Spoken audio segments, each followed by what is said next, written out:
ብዙ ሰው የምትወደውን ነገር ከሰራ ገንዘብ በራሱ እየሮጠ ይመጣል ይላል። ይህንን ምክር ሰምታችሁት እንደሆነ እርግጠኛ ነኝ። ብቻ የምትወደውን ስራ አድርግ፣ ሌላው ነገር ራሱ ይስተካከላል ይሉሃል። ግን ዛሬ እውነቱንና መራራውን ሀቅ እነግራችኋለሁ። የምትወዱትን ስራ መስራት ብቻ አንድም ሳንቲም አያመጣም። በዚህ ቪዲዮ የምነግራችሁ የምትቀየሩበትን ማንም ሰው የማይነግራችሁን 3 ወሳኝ ደረጃዎች ነው። ቪዲዮውን እስከ መጨረሻ ከተከታተላችሁት የምትወዱትን ነገር እንዴት ወደ ቢዝነስ እንደምትቀይሩ ሙሉ ካርታውን ታገኛላችሁ። አንደኛው የሚሆነው የምትወዱትን ስራ መስራት ሲደመር ችግር ፈቺነት እኩል ይሆናል ገቢ። የምትወዱትን ስራ መስራት ብቻውን ለሌላ ሰው ምንም ዋጋ የለውም። የምትወዱትን ስራ የሌሎች ሰዎችን ህመም፣ ፍላጎት ወይም ትልልቅ ችግሮችን መፍታት ሲጀምር ብቻ ነው ገንዘብ በእውነተኛ መንገድ ወደ እናንተ የሚመጣው። ይህንን ሐሳብ ይበልጥ ግልጽ ለማድረግ አንድ ተጨባጭ ምሳሌ ልስጣችሁ። ፎቶግራፍ ማንሳት ወይም ቪዲዮ ኤዲቲንግ በጣም ትወዳላችሁ እንበል። ይህ የእናንተ የግል ስሜት ነው፣ ያዝናናል። ነገር ግን የምትወደው ስራ ገንዘብ መሆኑ የሚጀምረው መቼ ነው? ያንን የምታውቀውን የቪዲዮ ኤዲቲንግ ችሎታ መስራት ለሚፈልጉ ግን ግራ ለገባቸው ሰዎች በጥራት አስተምራቸው። የእውቀት ክፍተታቸውን ስትሞላላቸው ገንዘብ ቀጥታ ወደ አንተ ኪስ የሚገባው። በሁለተኛ ላይ ያስቀምጡላችሁ ስራህን በነፃ ማሳየትና እምነትን መገንባት ነው።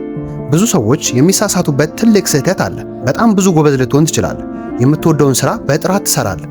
ነገር ግን በክፍል ውስጥ ተዘግተህ ማንም ሳያይህ የምትቀመጥ ከሆነ አንድም ሰው መጥቶ ወደ አንተ ስራን አይሰጥህ። አካባቢ ሰዎች ያንተን እውቀት፣ ችሎታና ታማኝነት ማየት አለባቸው። ታዲያ እንዴት ያዩሃል የሚለው ጥያቄ ነው ማለት ነው። እዚህ ጋር ነው የነፃ ስራ ወይም ደግሞ ፖርትፎሊዮ አስፈላጊነት የሚመጣው። የምትሰራቸውን ምርጥ ስራዎች በጥራት እያዘጋጀህ በማህበራዊ ሚዲያ በተለይም በቲክቶክ፣ በዩቲዩብ፣ በኢንስታግራም ላይ በነፃ ማጋራት አለብህ። ይህ የምታጋራው ነገር ያንተን ዲጂታል ቢሮ ወይም ደግሞ ፖርትፎሊዮ ይባላል ማለት ነው። ሰዎች ያንተን ስራ ጥራት፣ አቀራረብና ውጤታማነት በነፃ ማየት ሲጀምሩ በአንተ ላይ ያላቸው አመኔታ በከፍተኛ ደረጃ ይጨምራል። ይህ ሰውዬ እኮ በነፃ እንዲህ አይነት አስገራሚ ስራ የሚሰራ ከሆነ ከፍለን ብናሰራው ምን ያህል ሊሰራ ይችላል ብለው ያስባሉ። ገንዘባቸውን ይዘው አንተን ፍለጋ ይመጣሉ። መጀመሪያ ዋጋ ስጥ፣ ከዚያ ዋጋ ታገኛለህ። ስለዚህ ሁሌም ቢሆን የምትሰራቸውን ስራዎች በነፃ ለመስራት ሞክር፣ በነፃ ለማጋራት ሞክር ማለት ነው።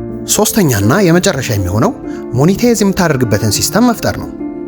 ገቢውን በምን መንገድ ወደ አንተ እንደሚመጣ በግልጽ መስመር ማስመር ወይም ሲስተም መፍጠር ነው። ዝም ብሎ መስራት ብቻውን ቢዝነስ አይሆንም። የምትሰጠውን አገልግሎት ወደ ገቢ የምትቀይርበት መንገድ ግልጽ መሆን አለበት። ለምሳሌ በአካል ሰዎችን ማሰልጠን፣ ለድርጅቶች፣ ለማህበራዊ ሚዲያዎች ማስታወቂያዎችን መስራት።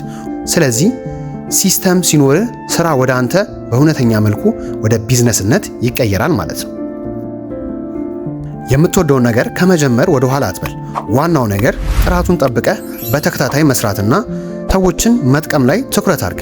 እነዚህን 3 መንገዶች በአንተ አሁን ባለበት ደረጃ ላይ የትኛውን መጀመር ትፈልጋለህ? ኮሜንት ላይ ጻፉልኝ፣ እንወያይበታለን። ቪዲዮ ጠቃሚ ሆኖ ካገኛችሁት ላይክ እና ሰብስክራይብ ማድረጋችሁ እንዳይረሳ። በቀጣይ ቪዲዮ እስከምንገናኝ ድረስ ቻው ቻው።